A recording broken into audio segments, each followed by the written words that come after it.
Oh snap! Hey, what's going on there, YouTube? Hi everyone. It's like the weirdest opener thing you've ever done. This is SEL0320. It's Joe Johnson. We One more time coming at you live. Oh, well, not live, but you know, technically coming at it's you live one though. more time. It's still live technically. From what we know, it's live. But what Well, Harrison we're going back in Wells time. is We're in that about to time do, somebody about to be dead. Alright, y'all, this is our spoiler-filled review for the newest Flash episode. Bet. Who is Harrison Wells? That's the name of this episode. We're gonna just jump in. So if y'all have not seen the episode, do not watch any further than this because we are going in serious spoiler territory. So the first topic I want to bring up is the fact that I like the parallels between Cisco, Joe, and them going to Starling City and meeting up with Detective Lance and Laurel Lance, because there's been like this strife between the detective and his daughter, and it's been really crazy because he feels lied to and cheated on. If y'all haven't been looking at Arrow, then y'all don't know the distinction, but some of the things that Joe attests to him and talks to him about, it plays in motion that there might be a severing of their relationship. And where the way it was happening, it was like, how are they ever going to come back together? And I think that Joe gave some really good revelations for Detective Lance. And then Cisco provided Laurel with a brand new device that's known as, most people know, the Black Canary. She's known for being able to have a high-pitched sound when she opens her mouth and yells, and that is the canary cry. And so he developed it for her, but he was geeking out the whole entire time. It was hilarious. What's one of your favorite parts of this episode? Because I only touched on one part. My favorite part is this new villain. And the villain that actually comes into this episode, it kind of plays off the situation with Harrison, because it's like who the true identity or identity theft, and like literally you have this new villain who actually shapeshift into different people, and so he's actually shapeshifting into like people the Flash actually cares about. And there's different situations that take place. Oh my gosh, this is like crazy watching that. Him just kind of like throw a wrench in like the Flash's plans was probably the most interesting part of the episode for me. Because it was very entertaining. I think when we talked about this, there's very times where it's like, that was a stupid decision. It was like, and we'll talk about that more. We're gonna get to that in a second as we progress. But to answer the question, I'd say watching the interaction between Flash and the villain was Everyman. Yeah, that's the name. That's the name of the villain. Okay, yeah. The name of the actual character, I think his name is Hannibal Bates. That's the name of the actual character. Bates. So check him out. Which is, I guess, is a mixture between Hannibal Lecter and Norman Bates. Which I guess you can tell, like looking at him, when you actually really see what he really looks like. Yeah, he's jacked up. Bizarre. But I mean, like I said, the connection is going on there. But the whole reason why Cisco and Joe went there is because they're trying to investigate what happened originally to the original Harrison Wells, if they can confirm anything.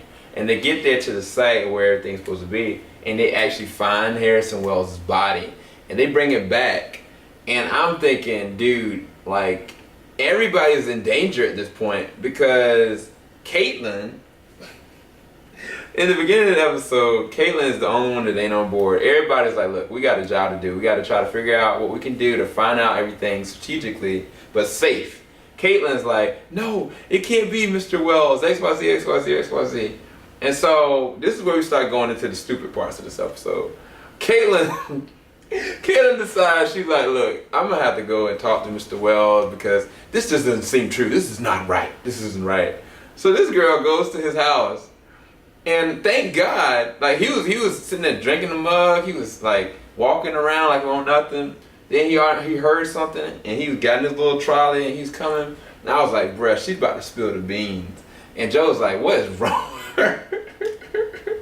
And as soon as we were looking, like Barry swooped her up and tried to convince her and make sure she realized, like, look, this isn't just about you and what you perceive of this man. Like, I need to get my dad out for life. You know what I'm saying? And not just that, like her even thinking about doing that. Don't take the chance if you don't know to present it. Because if he finds out, or I think he really knows, if he found out that she openly said that, those are grounds just to kill her. Like there's no reason why not to kill her. But what surrounds everything with this episode is how much does Harrison Wells know, or Eobor Thawne know? Because the fact is, like, they are soaking around this for 3 episodes, really. Barry has kept it to himself until the end of last episode. And Joe had the right idea, in my opinion, of keeping it a secret so that not to broaden the scope of what could be, you know, for him to find out. Scenes, pretty much. And now, the way that they've been tiptoeing this whole episode, I was like, I feel like he's playing them for a fool. I feel like Eobor Thawne knows exactly that he's been outed, and I think that he's just waiting for the opportune moment to strike. Why he's waiting so long, I don't know.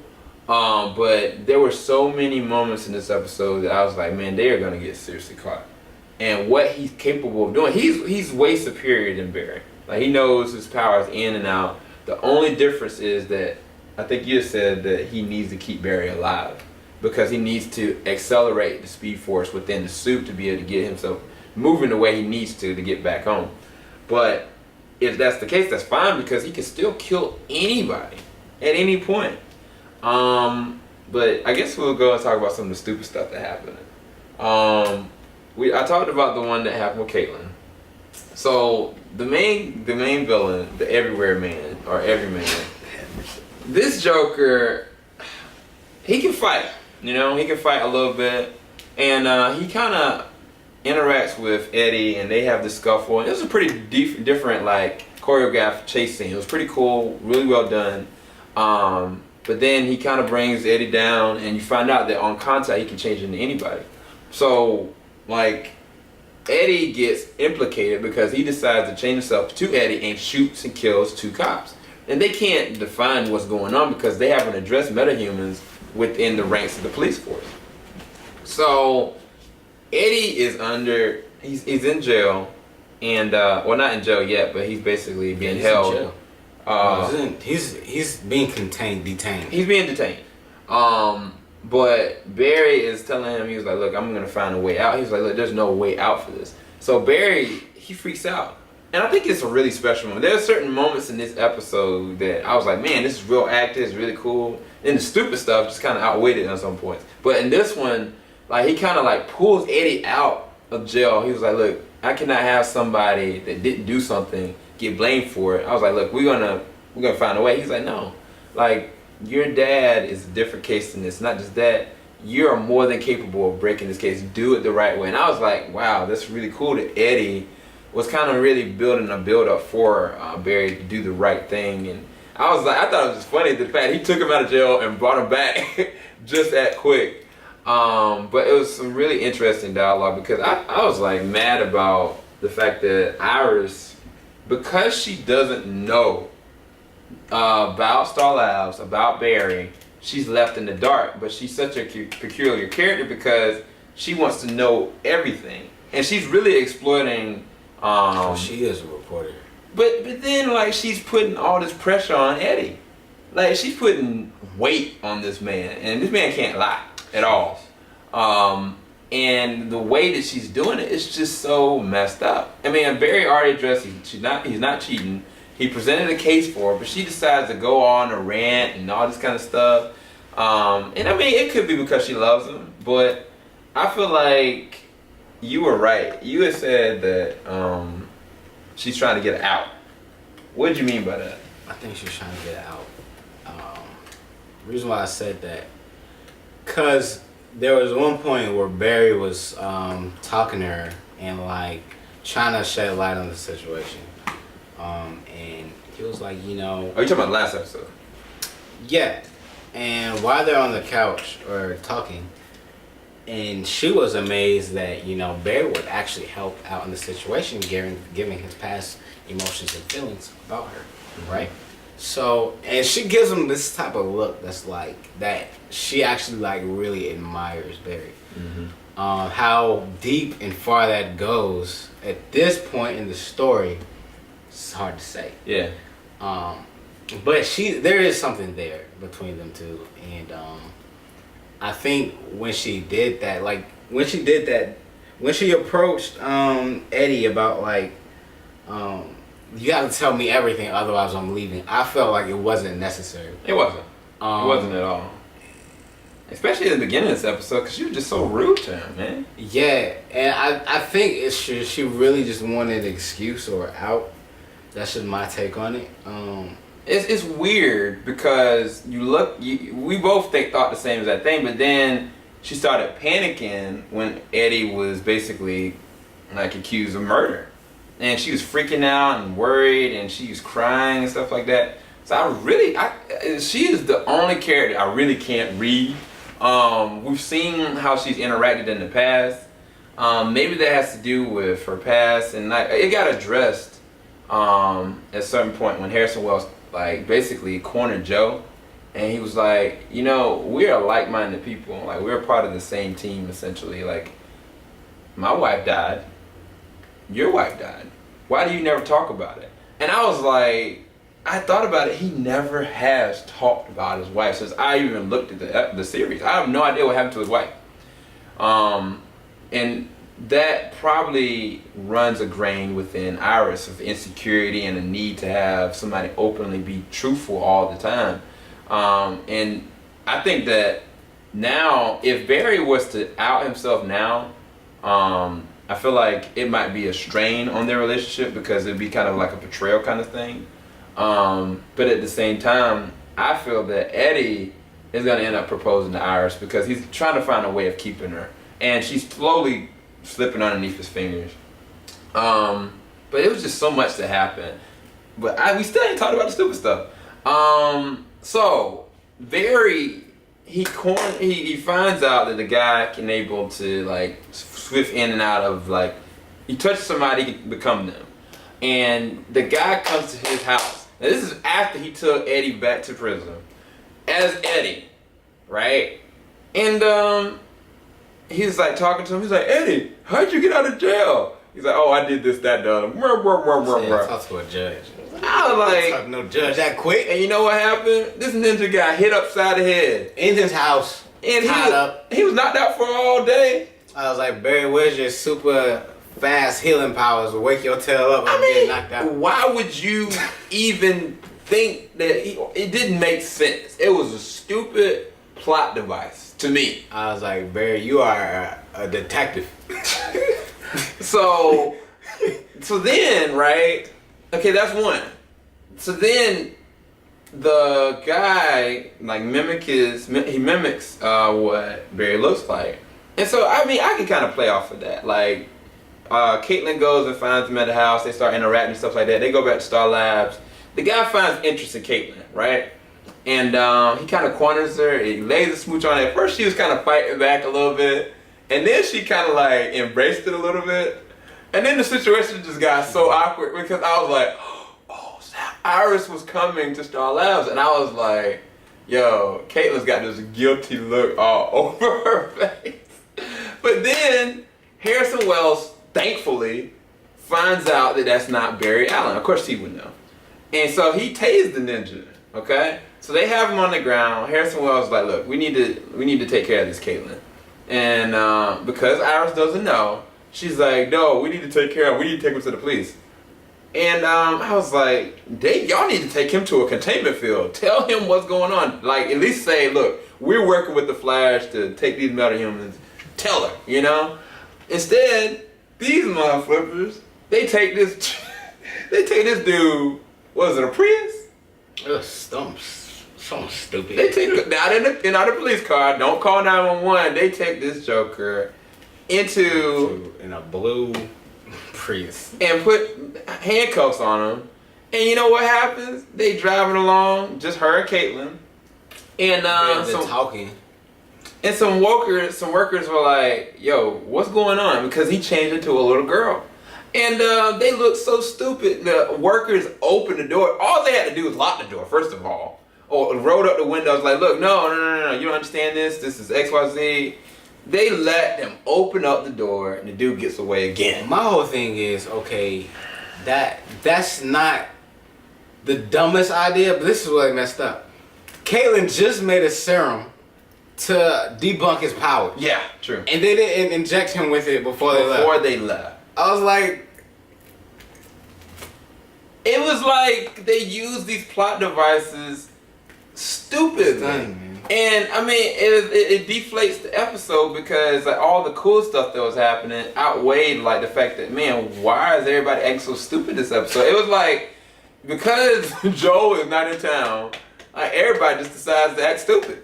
And so, I mean, eventually they catch the guy. It's a pretty good head-to-head between like Barry and the guy. Like Barry gives him the business. It's a pretty decent CG. It's pretty awesome.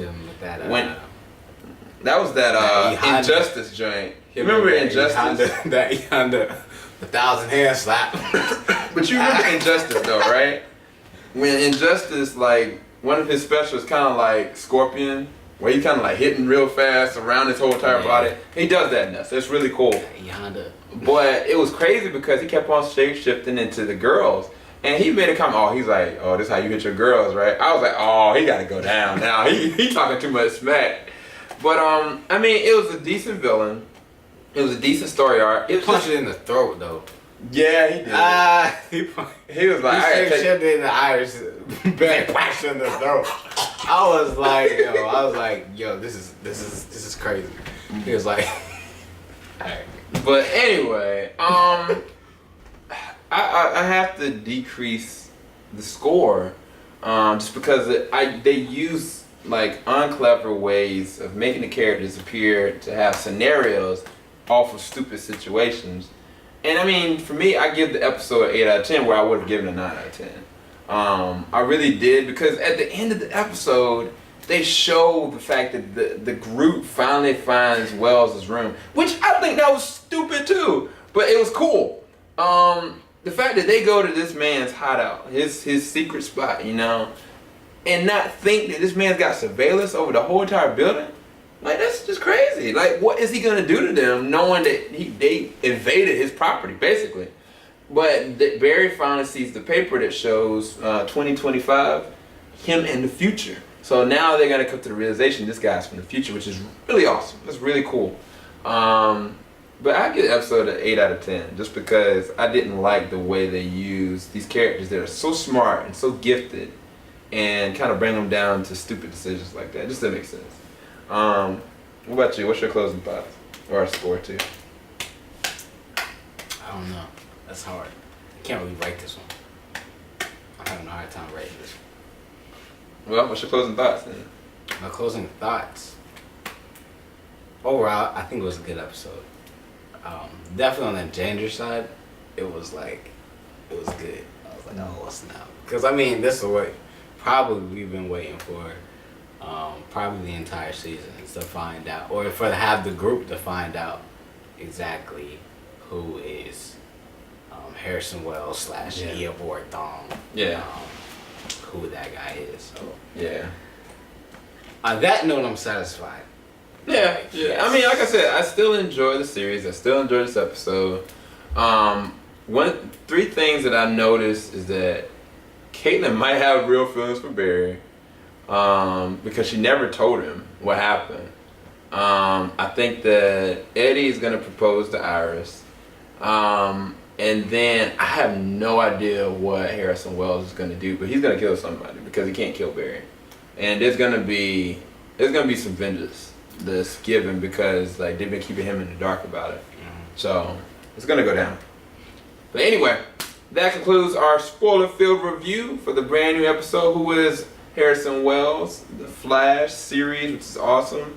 Hopefully y'all enjoyed it. Please leave your comments in the section below. Thanks to everybody that watched our Batman vs Superman reaction and stuff like that. We're gonna have a more in-depth breakdown of that, but our friend Kenny hasn't got back yet.